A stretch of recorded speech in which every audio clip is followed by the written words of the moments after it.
Thatlona cha leipata mauto theina cha shaleipata eithlapata tlo cha se si dia hata cha sala opakwa theiri male opata go na dai ti zu cha lutla mya khosai lumata imavo pi nau tota imashang na cho he thinala pangai pata achatlinga sapata asi luma khizo chu sa mangupa mausaipa mauvupa akhe hoparo phoparai akhe hopa phangma biparai cha shri sala chazora ngai pata si haipa abacha pacho he ahu awasahle he pachane he daiti re pi tota London satlia Regional Arthur Lorrain chosa purulia ta kha acha thla ha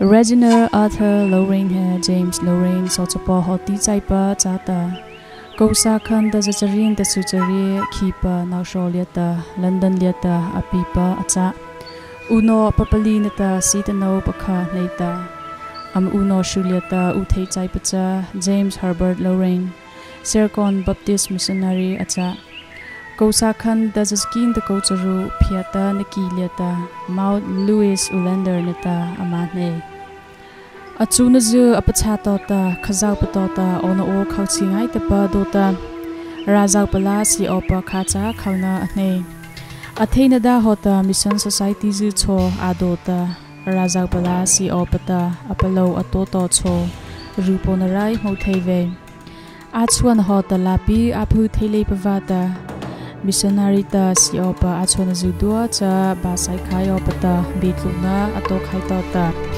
Now khatsa uta JH Lorrain tota chapa phopa ashal chona nada zidua thakai thei opacha ado ho cha chapa phopa lena cha utata ama pahana su tota chawla nausari lasi rocholiata pashapa Lakher amatapa phaueita lusai krizu pazuta amauchata missionary tuapa acha theino pata Thla amacha kheitu tapa rauta atua theitu opa mission society amo thele bivata chusa pahavya pazu sohian chota the Lakher pioneer mission cha kosa khanda chakin ta ko pango mupi na shole khaliata paduapa acha ho achukono paliata bo opata Livingston College liata thangna thaina ko khacho achuta Chakai to cha rai ronavia pa shia opata yasa ama ho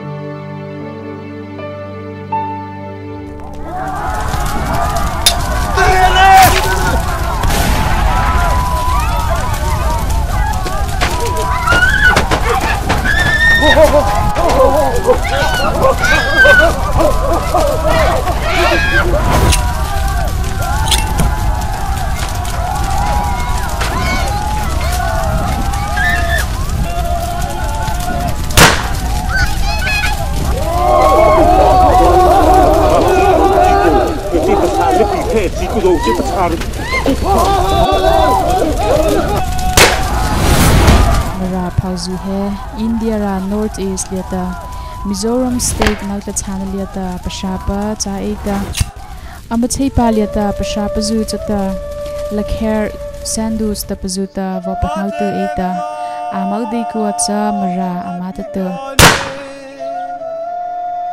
sapilupua trelupua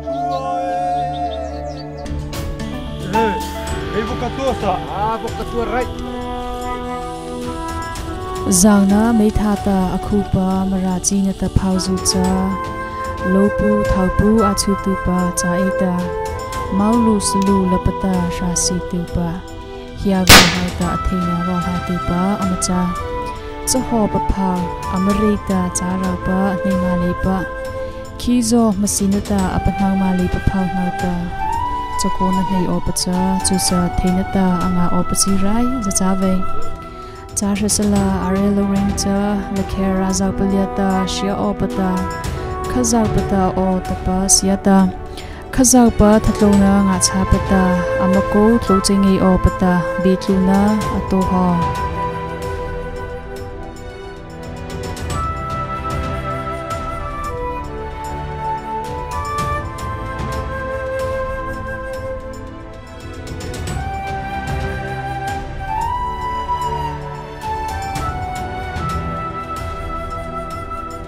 Lorrain cha apaloliata avepa marara cha pangai opata akola pa Mount Louis Ulander Lorrain neta nautlabeilena London rapacha Kosa khanda zakin da kosari no na shawli chari liata ama buatsaih ho rathi pa kei ho pa rai runama amala pi liata amatu o kei ho tlaita rai rupama acha o tapa patua paluan lia chota mata amako sai phalena sula cha khazapa ngana chota amako si ho India amawang yatota demagiri Lakher ko chilima eta Auta J.H. Lorrain Chakona Zozita Thatipa Vapanauchipa Lusai Krizupa Pakinta Papangora Chota Vodu Eta Amamagbozu Cho Amakot Pokhe Lumasha Lusai Ki Amakot Pia Pazuliata Pakunazu Kohnelai Luma Eta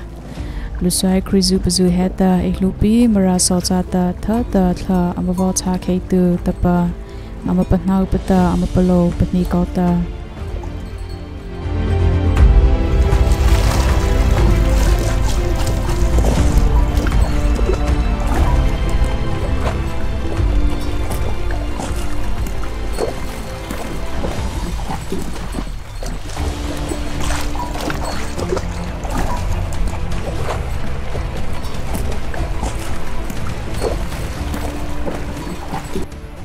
Reg. Yes? During our services at some Lushai villages, I heard the Lushais uttering Lakhers in their prayer. Yes. My brother told me that the chief thought in their prayer is for the Lakhers and for our future amongst. That is indeed impressive and heart-touching. Yeah, it truly is. The Lushais have been praying for the Lakhers number of times. When they learn about our decision to go as a missionary to the Lakher land, they firmly believe that their prayers have been answered.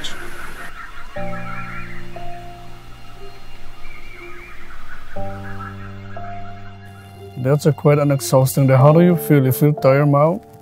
I've never been so tired in my life about what the Lushai Christians do to welcome us today.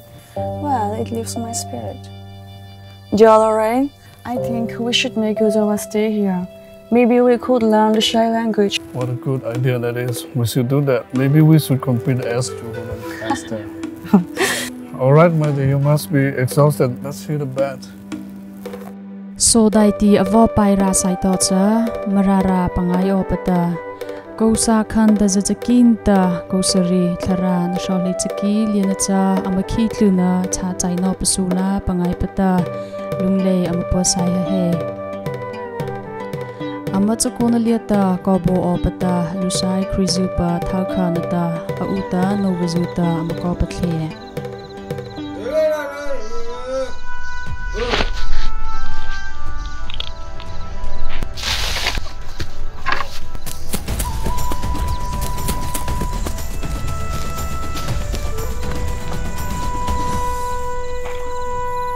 Engenita. Kapu in mati lo fe hunga hian zu lo u ya hi mangchi mang ani Koi ami duin. kasam lo mai a kapu a in Wata ka muton mang chaw. o mang cha le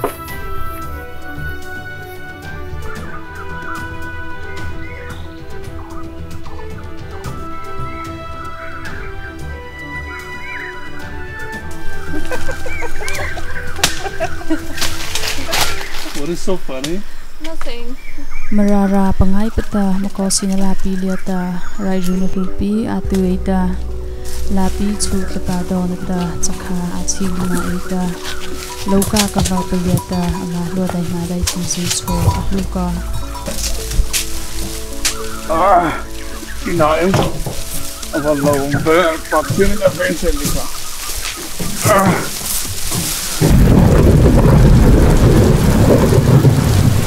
Khazaupa thapatlo navade tata raijuna shuta miatolu ma theipa amacha tapa mubeve Laurapa nata lochapuliata jima lupi paruita Rahma chakalu paruliata amachuana amatloma lacha amsi lulia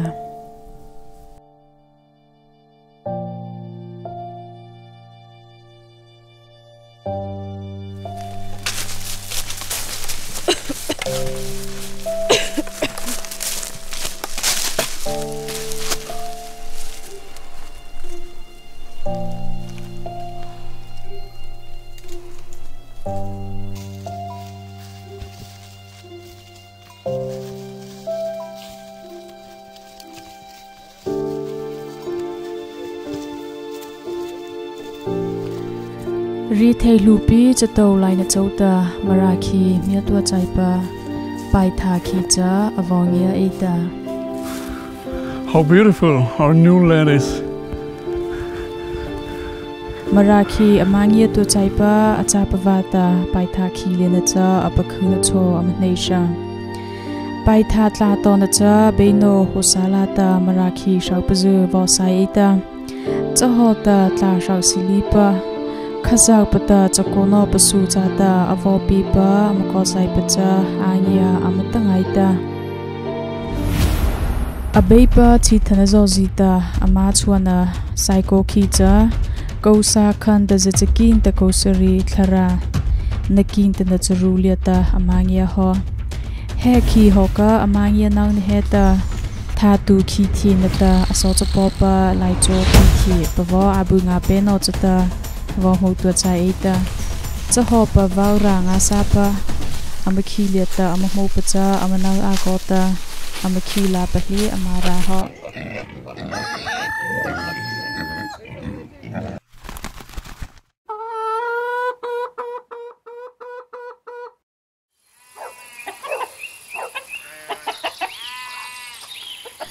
Saiko khi amahmo pacha amapalo liata angiatia lenata b8 harsatna vodu tupa alu tupa mi mo operai vo uko ve khi choliacha amarazu chota siluma eta amamialiata anglai kopa amahmo pacha amakhi be pa au achanata pinyas eta cha aucha pangai eta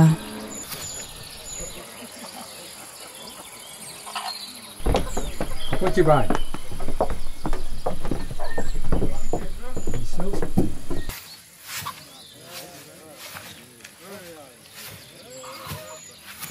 Cái tổ mà về khám to từ ba cái gì thế?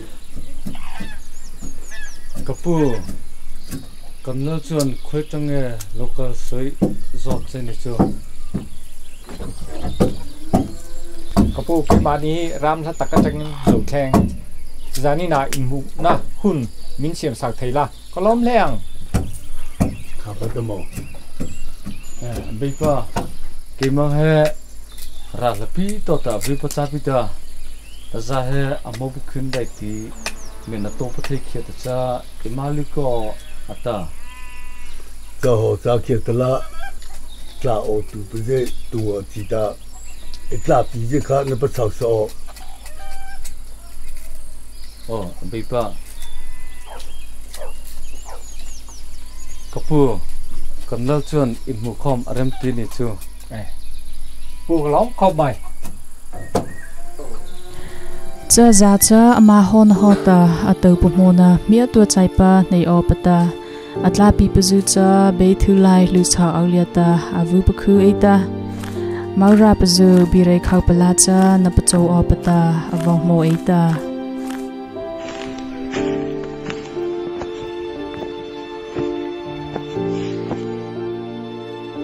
nó khi mau ra nó khi khám vào cái bên hậu lại nè em hậu tự về mà mau chua mà vô chỉ chuyện tu ta ra ta ít ôn cha bê he mà cha sai he mau ra bên nó he ta ra la khát ta em khi vòng ye ta tự bầm hồn nó dên he ta bị Amari bang paje rei opa am khak babata it's opa achai chato cha amia tu chai ta ama he bi reina nei opata daiti impi tu opa sa sala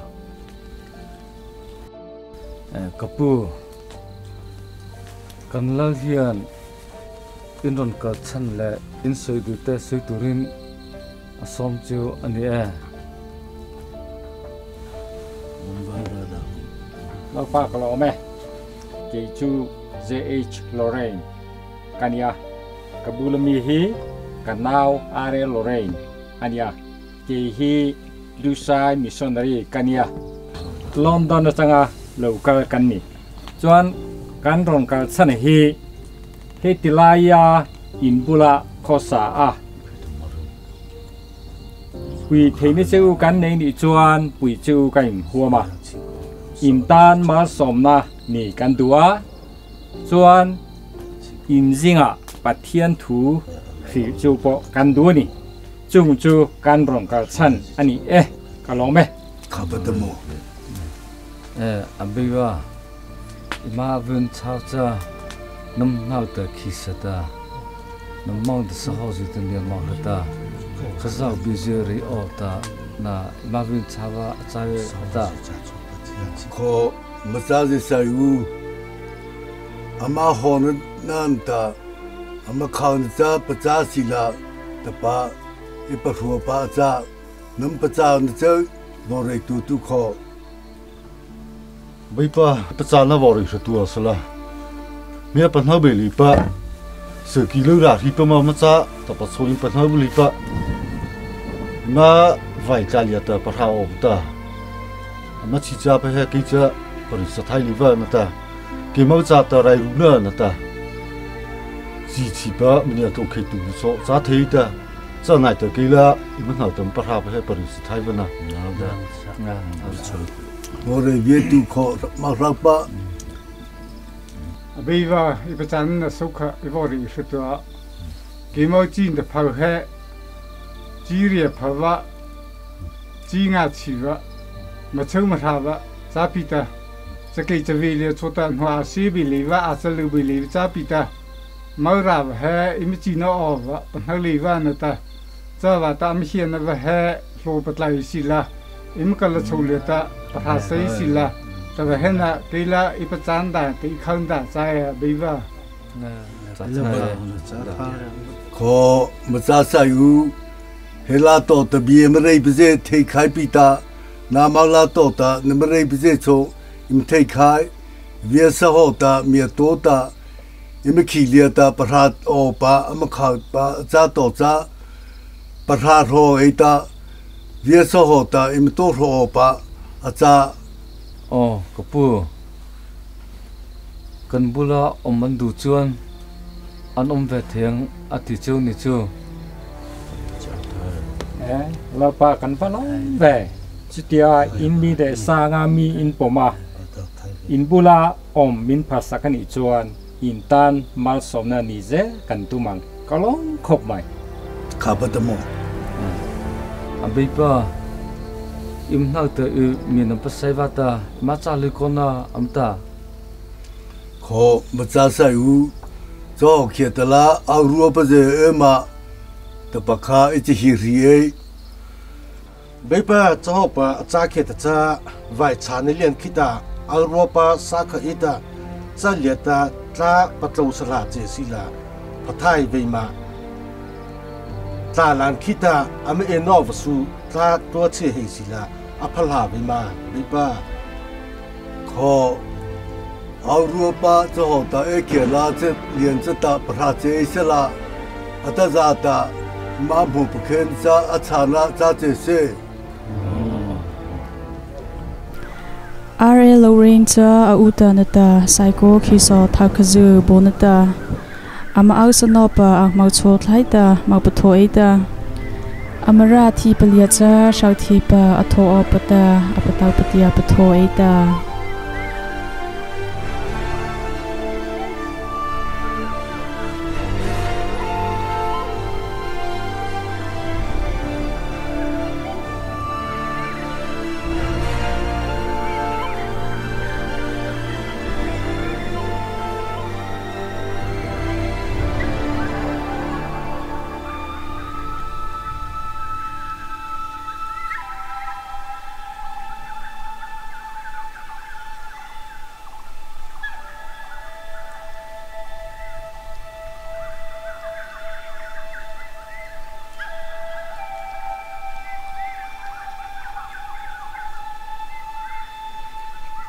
Well, today we have gone to see the place where they said we could build our own house. I think the place is quite suitable. That's great. So, what are your impressions of the Lakher people? Can we go out to greet them? Do they welcome you well? Rabu papaliata pasatu pazu chata cha Thlarau liata thlasu sahota shauda thipa khi sada thipa ko patu opacha amal chata mauru ko opa chata amko silai lumano pa nata mara sozu chata viasapapa amacha theino pako patu polwa laina chauta amadai ti myoto pazucha maita amanovata thakla pa hota amangya pa thauti opa nata amama opa ticho amathai luma tusha maucha London liata amakhisana nata amarathi paliata shauda ahli ko pavata ruhota nipacho arukhe ko tu be chau opacho he anaucha cha achto kiki pa. Do you have trouble starting a fire? As you can see. Patnai ngai tapata daiti report luapata khi chaulata charei tu eita khi so thakacha amawal aratu pavata amaucha ta chichipa nata soki shailapa vyasahota pacha eita chavata khi chaulata amaza charei daiti liata khi so thakata cha vochi ko tu eita aupu auchi ju cho amakho thlunga ko tu chatta chau chota mango novacha amathina hota mara so chata buhna nata vyasapha cha opata amate nala he achakona liata chaichi pemo chaipacha marare thai op he acha tapa panauta marare thai tu chaita mara aobi to op he Lorrain pacha pemo ko pamau acha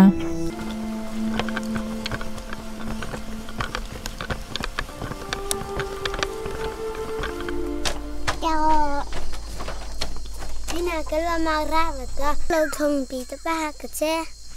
Cha họ vẫn là kia liền dưới khu khu về, nằm ở dưới ta phải sát lắm rồi. Anh à, cái thùng bị ta xé cái xe. Ta mà mang ra vẫn ta xé cái lại kia mà. Please wait, please. How are you? What is your name? What is your name? Nghe đi ra là nghe đi cho. My name is R.A. Lorrain. Me, R.A. Lorrain. What is your name? What is your name? Your name. Psycho, hay là psycho. Khi lera paliata chusa amoru popamaicha marare hishilumata mauchau miakhata achulumata arauli thau achabapaliana cha takhatata araulumata. What is this? This? Hey, nakarma. What is this? Hey, nakama, hey. This is thlarau. And what is it? Hey, ma. Thairi, mata thairi. Thairi, oh. Thairi. Here, have a lawm tea. Oh, thank you, my love. So what is it that you're doing? I'm taking a look at all the Lakher words that I have learned. I have made some progress, but not enough to translate this holy Bible into language. I wonder when Sarah will be coming to help me.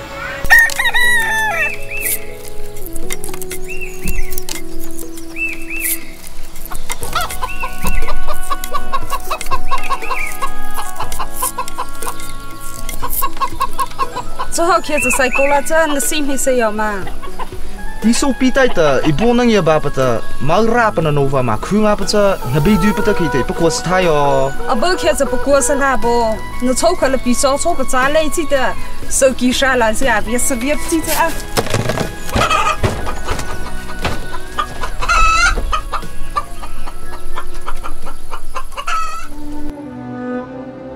Dia mangai ta ko pata marare achu to ta Kosa khan ta zakin ta kochari lian cha Asia pata Lorrain ta mara horo cha avoto ho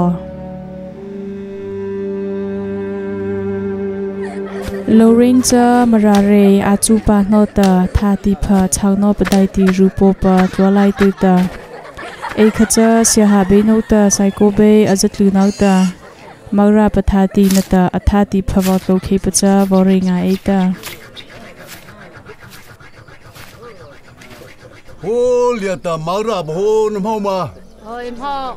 Ho maura bo le akaza bi je mi chau te ta la le ji le ai ti je Iki sai kolia cha thane je mi pi te ta impanai ko pa cha pa cha hu.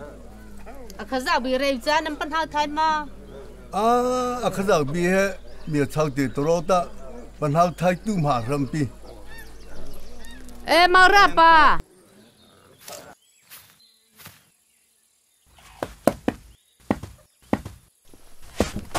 Ngaithla ma. Tla, ke tla na tla ma. Tla. Nghe chi ta na khaza bi mi a cha thabo. Ke namore chita thai. Tira ven thai da hota re. Chata chu. Chale ko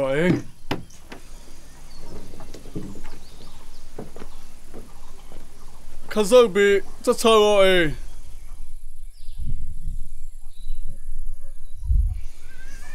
Rock of ages, clap for me.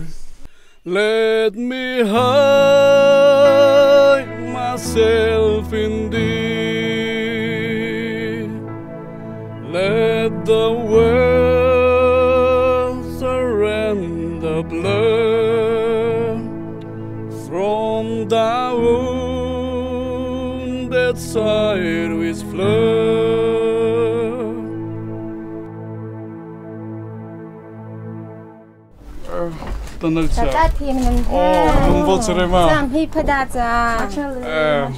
Welcome. Louis Margaret Lorrain. Tata Linota Otivatsai Peter. Machale ko. Atutu. Tata hi pada hi. Mau rapa engkilia vapitu atsai hi.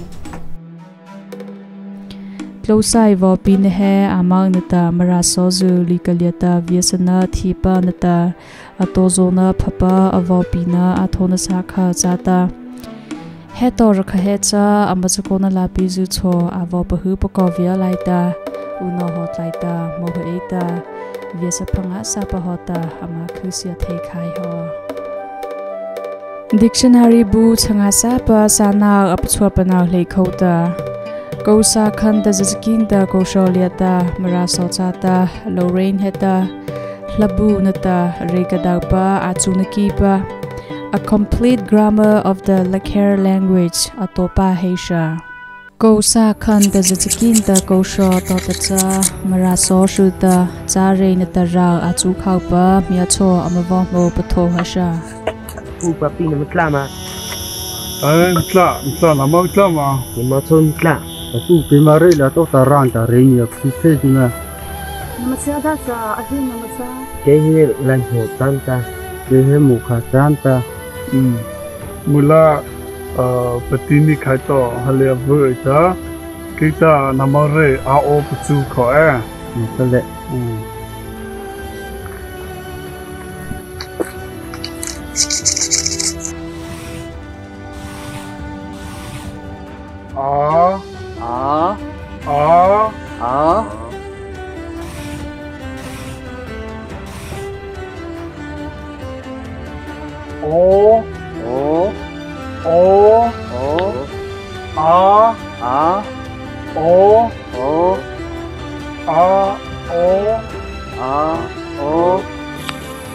Daiti rele peliata achu hyperzu cho va povia lumaita amaso neina achu ko taropata amathein sutua papoli li aita khazak pabe amre theino patacha marachu sa chare ni tara achu kha bo thlopacha di tho pa pasai ti rawe e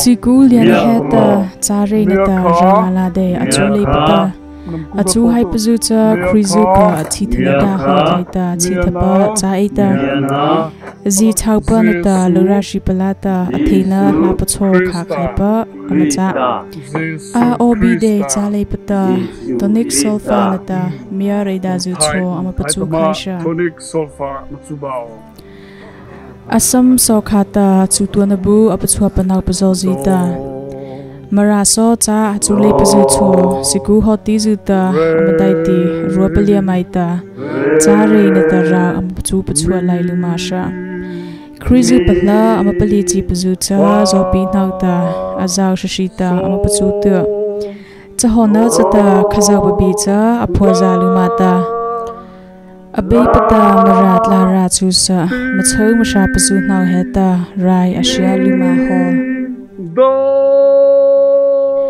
dai ti reli paliata siku amya to chai pacha ti shape hota sapa chata he su he achuna auchata ma papa acha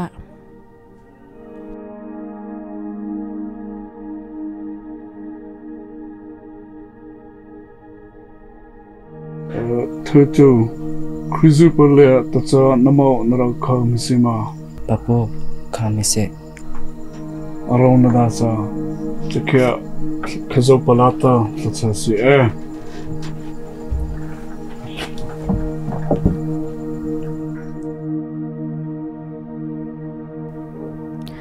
Anau he Lakher Pioneer Missionary chokona thei mi to chaipa loso pa ama hua to chaipa pachatu nozi o pata amadei chu pazo o pata abe pata apipa acha Papu Sarah kanu point ilo sengtu to Australia kavalom ve kalum hring se natlama Papu kedame khaem Kata ke pokacha. Lokoro insunga lutila.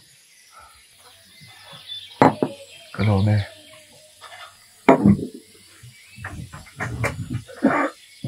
Sarah, ante alphabet hi intintam takin antim toa kimapo engamo chenchu katim to. Bible hi Lakher chongin lens link katua ninchan pui tejung katlom ngotam. Papu avalo mumdo ve o Bible le din chu cái mình cái quyền se Marara liata chakona amapatho to ta Lorrain ta apacha pe mo ko pacha mara so zu ta amre chingi ta khazau pa be amre o pa he acha chawana chata tiamangai ta ko pata Bible palin rai he ashialuma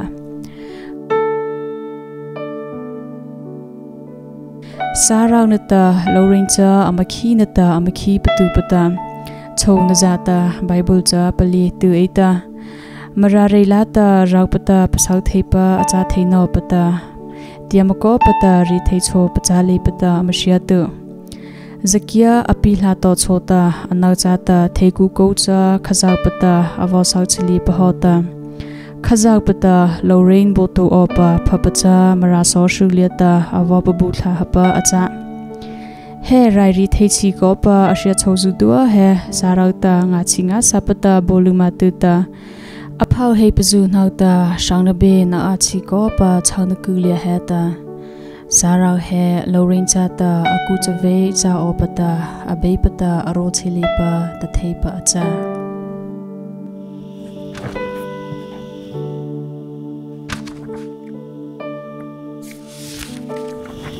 Mau, it's been a long time since we had not paid the chief a visit. Shall we go to his house today? Indeed. Ever since we shifted to our new house, we have not been to the village. Yes, we must. Raj, the chief needs to be given proper medical treatment. Otherwise, I'm afraid we might lose him. Yes, indeed. We should go every evening and tend to his health till he recovers.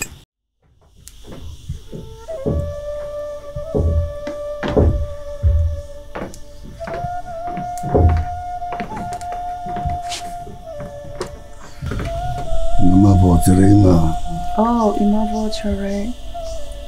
Beda cha apasana pa arima. hatte ik hleithei basha.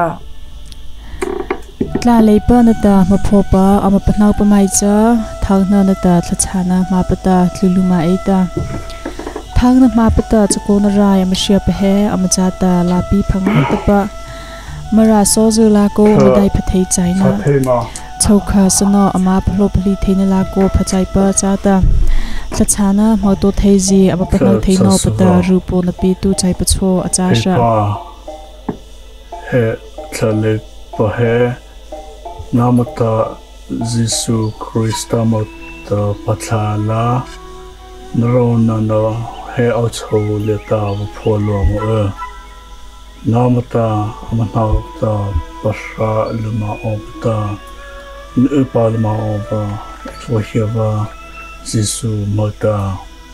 Amen. I think we should get more supply of medicine.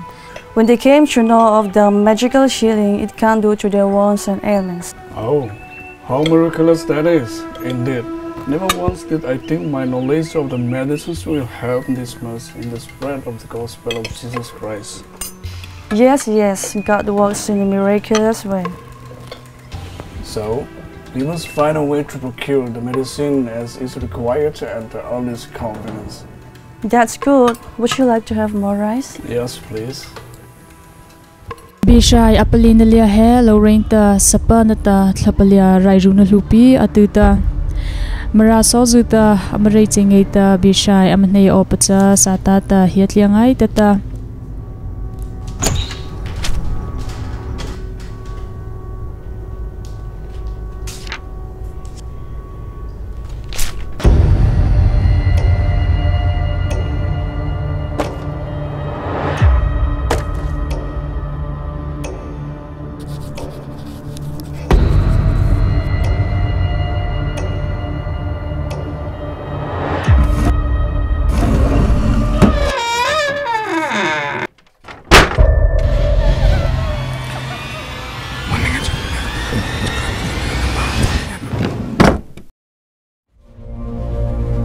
Thlapalata adona atu pafata Laura shipanata imatu tapala apipa nga pa acha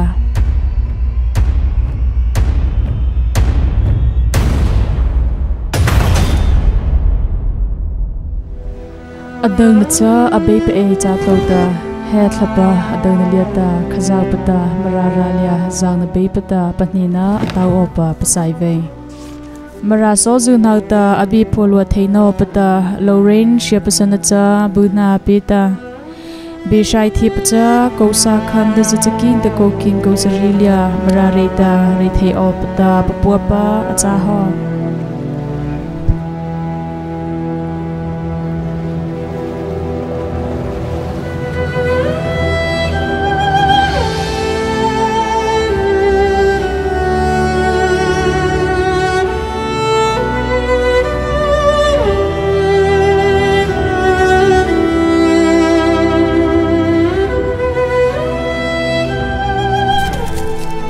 Thlarau maradai ti tota pasana chile nizu he Laura shipa chisana hota pacha eta sathi palau pata patla theitu o pata amapanya sapa Laura shipalata atheina latu eta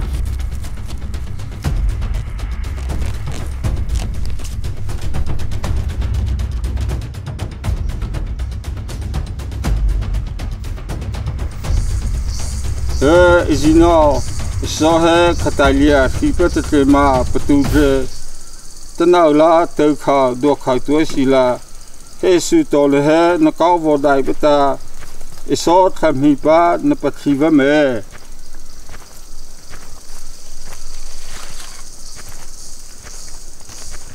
Kamanto kakato papu papi iso tale pavata helian he theina volhanta iso cha khapmata ta thili pita namata rin patla theula tapai e chahoe ke patla theina khazak ta patla the he ho mauzia phave nso tla theve khazia khaza shopa nge pale pita lo sha shipana mangya pavia papu papi iso tla lepcha al chaula ngeula rin patla pa beteu Also là vong nhiệt ta nó so cái màu khơi kia khi họ vào màu phơi vào thì nó dù thứ khai là also là vong nhiệt ta so vào màu Mara razau paliata lora shi pathau ku pachunga sapa he pachau patla pata hera konga sapa tlapi nata chavako pataulia maita ama theina o nata reita abi thanara he Jehovah reithaina o nata reita abi opa anyatia leina chauta kita patla theina ta panai ta pata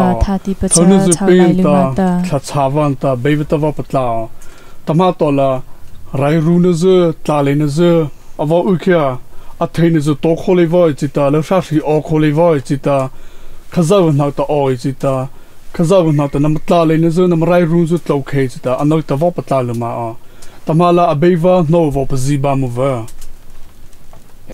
abeva cha vara leta namauzu kemauzu khazaw cha abeva im khazaw heta namazu kemzu kuya pachata Missionary chaw vata London tota namau ku cha pachawa ita namau na ta thati pachawa vata bevita na ko Lorrain cha panai ngai tapata reina Thlarau pachuna asi hleithei khota rupona taulia maita thati patla cha okhelu mata khalata kozbi lupi tota shuna nata maulena ta achashu zozopa mara chusa paloru paliana cha khazaupa achuna angyanga sapacha padopa avochaluma ho namauzu mitipalatla la ova varala namkia thein ovata asots pova ke machata vo thivacha Jesu Christa cha abeipa cha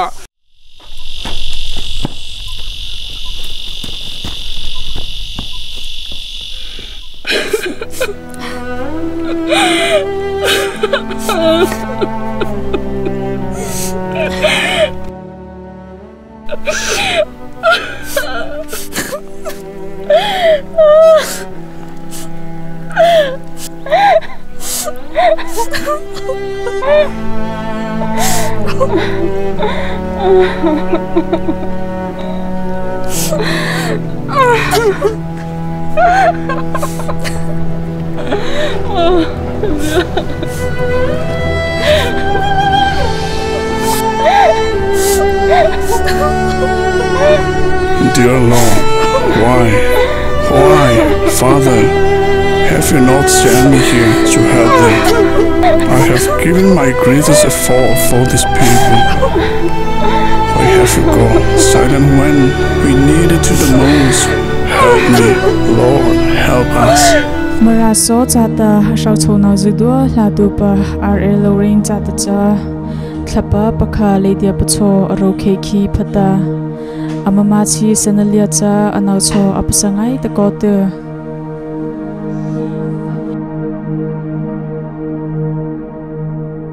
bishai cho amakhauta reithai luma ho eita zauna shuliata chareitu pakha tamacha khainata avovo ho e ka he varito Zohana Bathau Charali Churo Kasapta Kizo Kupsangai Tata Tatanasta Asochpon Klupa Pita Anacha Akhara Angi Papa Maili Dialipata Chazo Ranutlo Amani Nokta Nala Chare Nuta Rana Thaiha Napasa Samaita He Naluma of the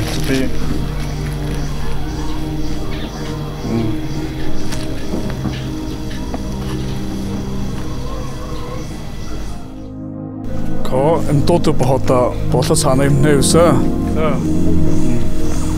em pa vara le tapa namauza achuna au he achakona pakona pata botu pakopa chata achuna sipalipata thati phacha marara khita achashuluma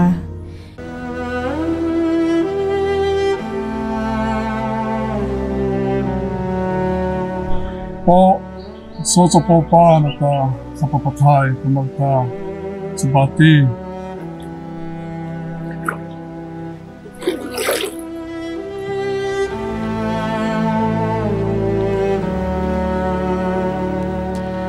Kosa khanda zitakin da kokin da kosari liana khata marara liata krizupa zisari khauhaba eta bati cha pehe zakha amatla hasha Onana mahona nata paduan kuliata pastor ze evangelist ze nata cross pesai ze cha pachwa panaluma pa cha ita cha holuma hona chata onana pacha kutati liata sasuta ama hothei opata ama ko lai sei patholuma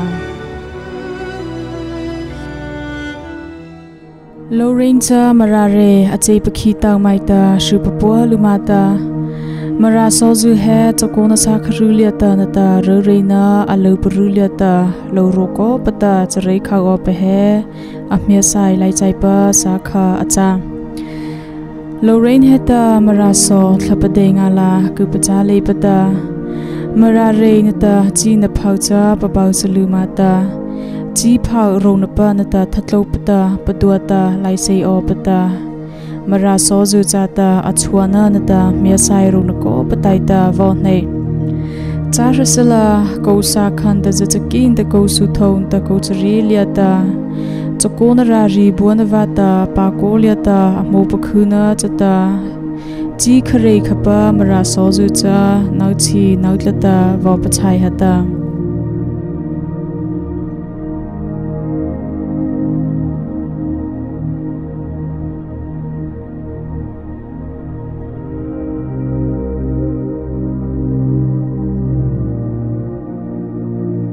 Mararanata achusu chata asaduthlina di hota leithapa acha hatocha machau mashapa Lorrain chosaucha keichei hata amautli cho pakha thei khove pako he marasozu achainsu wacha harsatna tamacha marasozu dua supamhotupa lokha postupa surunapa avacha haba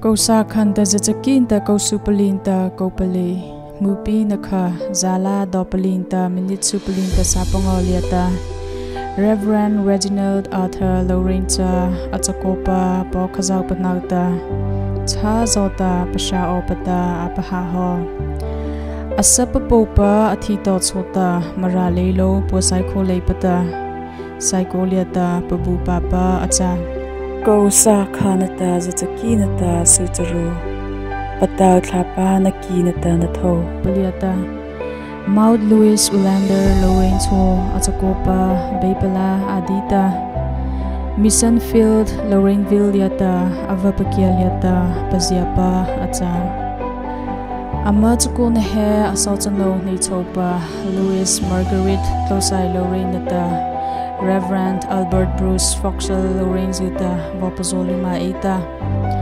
ama bahato chota amari he mararaliata babushapa cha ita atanal tai heta amachi pithlazutua cha marara leiloliata ama pasha pazolima Lalpa Fak. This is where my parents are buried. My father was buried here first, and then my mother who died at Louisiana. Her remains were brought and were also buried here together. So both of them are here together in this grave.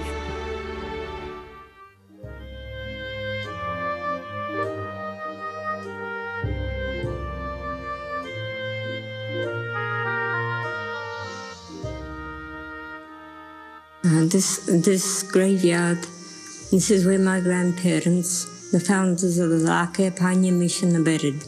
Both of them are buried here. My grandfather was ill for a long time. He passed away, and then a few years later, my grandmother had an accident, and she also passed away, and she was buried here. Both of them were buried here together.